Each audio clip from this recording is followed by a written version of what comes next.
Hello students, ये class 12 के English का अनसॉल्व पेपर है। सेट फर्स्ट है। सेट फर्स्ट का सेक्शन सी जो ग्रामर का पोर्शन दिया गया है 20 नंबर का, इसी में हल कराऊंगा। ट्रांसलेशन को छोड़ करके क्वेश्चन नंबर 4 और 5 ये दोनों मिला करके 20 नंबर के हैं, यही मैं हल कराऊंगा और इतने अच्छे तरीके से बताऊंगा कि आपको एक एक पॉइंट समझ में आ जाएगा। इसलिए पूरा वीडियो अवश्य देखें। अगर चैनल को सब्सक्राइब नहीं किए हैं तो चैनल को जरूर सब्सक्राइब कर लेंगे। देखिए कह रहा है क्वेश्चन 4 में, कह रहा है choose the correct option to answer the following questions. Choose the correct option, सही विकल्प का चुनाव करो टू आंसर, जवाब देने के लिए द फॉलोइंग क्वेश्चन, निम्नलिखित प्रश्नों का। तो देखिए पहले प्रश्न में क्या कह रहा है, a person with narrow religious views is called. अब पर्सन एक व्यक्ति जो होता है विथ नैरो रिलीजियस व्यूज, संकीर्ण धार्मिक दृष्टिकोण का, इज कॉल्ड कहलाता है। तो पहला दिया है सेटेरिस्ट।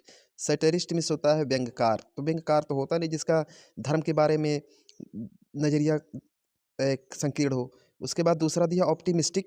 ऑप्टिमिस्ट आशावादी, आशावादी का कोई अर्थ ही नहीं यहाँ पर है। दूसरा दिया फेमिनिस्ट। तीसरे में फेमिनिस्ट मीन्स होता है स्त्री अधिकारवादी, तो इसमें स्त्री होगा ही, कोई बात ही नहीं है। तो आखिरी हो जाएगा फैनाटिक, यानी यही सही होगा जिसका अर्थ होता है हठधर्मी। बी दिया है the phrase in the ऑफिंग means. ऑफिंग means होता क्या है, इसका अर्थ होता है निकट, तत्कालिक, भविष्य में या जल्द ही आने वाला। तो जल्द ही आने वाला में से देख रहे हैं, पहला विकल्प दिया है लाइकली टू गो, यानी जल्द ही जाने वाला। लाइकली टू कम, जल्द ही आने वाला। लाइकली टू हैपन, जल्द ही होने वाला। लाइकली टू बी फिनिश्ड, जल्द ही समाप्त होने वाला। तो इसमें क्या हो जाएगा, लाइकली टू कम, जल्दी आने वाला। इन ऑफिंग मीन्स में होता है, इन ऑफिंग मीन्स होता है जल्दी आने वाला, यहाँ लाइकली टू कम हो जाएगा, विकल्प सही हो जाएगा। सी देखिए क्या दिया है, the synonym of well. Well means होता है दुख मनाना।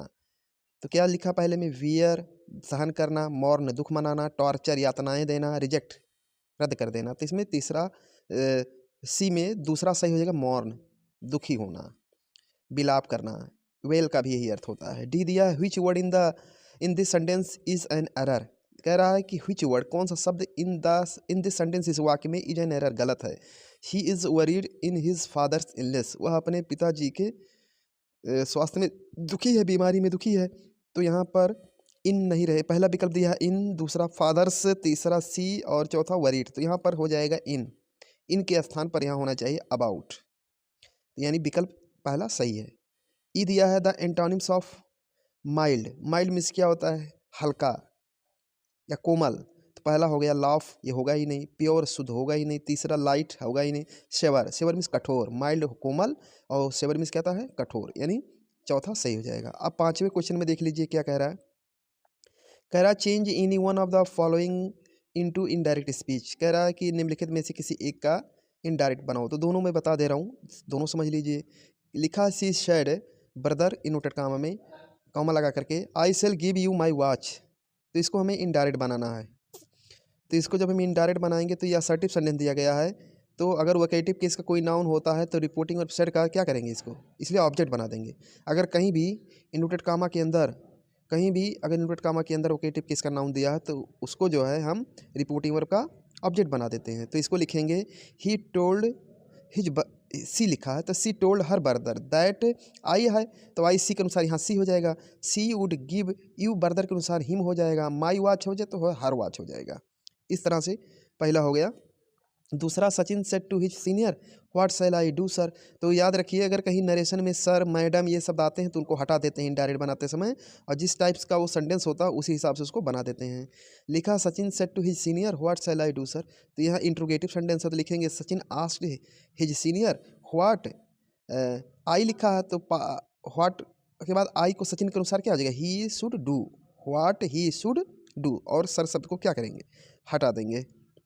उसके बाद पांचवा देखिए, बी देखिए क्या कह रहा है। पांचवा बी कह रहा है combine any one of the following as directed. कह रहा है कि निम्नलिखित में से किसी एक को जो है कंबाइन करो, जोड़ो। जैसा देखिए आप क्वेश्चन में दिया गया है कि इसी हिसाब से बनाना है। तो पहले को क्या बनाना, सिंपल सेंटेंस। सेंटेंस है प्रिया वांटेड टू पास एग्जामिनेशन। प्रिया परीक्षा पास होना चाहती थी। सी वर्कड हार्ड फॉर दैट, वह इसके लिए कठिन परिश्रम की। इसको बनाना है सिंपल सेंटेंस। तो सिंपल सेंटेंस बनाने के लिए पहले हमें देखना किस रूल का नेम यहाँ बनाना। तो देखिए इसमें हम किसी भी रूल का फॉलो करके बना सकते हैं सिंपल सेंटेंस, लेकिन यहाँ पर हम प्रयोग करेंगे इन्फिनेटिव का प्रयोग। इन्फिनेटिव का प्रयोग ही यहाँ पर सही रहेगा, क्या लिखा? Priya wanted to pass the examination, she worked hard for that. तो क्या लिखेंगे? यहाँ लिखेंगे सी, दूसरा सेंटेंस जो दिया गया है सी वर्कड फॉर दैट को इसी से लेकर के बनाएंगे, तो सी के स्थान पर प्रिया कह देंगे, तो लिख देंगे Priya worked hard to pass the examination, बस हो गया, सिंपल सेंटेंस। दूसरा है Mahesh bought a watch, Mahesh ने एक घड़ी खरीदा, the watch gives correct time, इसको कॉम्प्लेक्स सेंटेंस बनाना है। तो देख रहे हैं वॉच एक निर्जीव है, तो इसको विच का प्रयोग करके बनाएंगे। विच मीन्स क्या था? जो, तो लिखेंगे Mahesh bought a watch which gives correct time, ये दूसरा हो गया। सी में दिया है transform any one of the following as directed, कह रहा है निम्नलिखित में से किसी को ट्रांसफॉर्म करो, यानी रूप परिवर्तित कर दो, तो अर्थ नहीं बदलना चाहिए, इसमें अर्थ वही रहना चाहिए। तो पहला what makes you happy dear, तो इसको जो है हमें क्या बनाना है? पैसिव वॉइस में बनाना है। तो लिखेंगे what are you made happy by, what are you made happy by, या by what are you made happy my dear, हो जाएगा पैसिव यही। डोंट अब्यूज अदर्स, तो इसको भी अफर्मेटिव बनाने के लिए ट्रांसफॉर्म अगर करना है तो लिखेंगे टेक केयर अदर्स। इसके बाद डी देखिए, correct any one of the following sentence, कह रहा है India own the match by N inning, तो इसका करेक्ट सेंटेंस हो जाएगा India own the match by an innings, क्योंकि इनिंग को कभी हम इनिंग्स को कभी इनिंग नहीं लिखते हैं, इसलिए इनिंग में यस बढ़ा देंगे, इनिंग्स होता है। दूसरा दिया है Kalidas is greater than any dramatist, तो यहाँ हो जाएगा Kalidas is greater than any other dramatist, other यहाँ बीच में लगा देंगे तब जाके सही हो जाएगा। ई में दे रहा है, कह रहा है use any one of the following pairs of words in your own sentence to make the difference in their meaning clear, कह रहा है कि दिए गए वाक्यों का अपने शब्दों में प्रयोग करिए उनका अर्थ स्पष्ट करने के लिए। एक ही प्रोनाउंसिएशन एक है, होमोफोन्स से है ये। कह रहा है कि लेटर, दोनों लेटर लिखा है LATER, एक लेटर LATTER, तो लेटर LATE लेटर मीन्स क्या था? बाद में, तो इसको लिख देंगे I will meet you later, मैं आपसे बाद में मिलूंगा।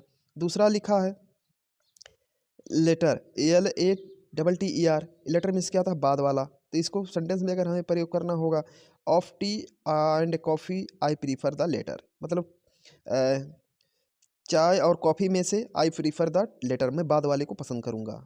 लेटर मीन्स बाद वाले को पसंद करूंगा, मतलब मैं कॉफ़ी को पसंद करूंगा, इस तरह से इसको बना सकते हैं। अगर आप इसमें दूसरा भी लिख सकते हैं तो लेयर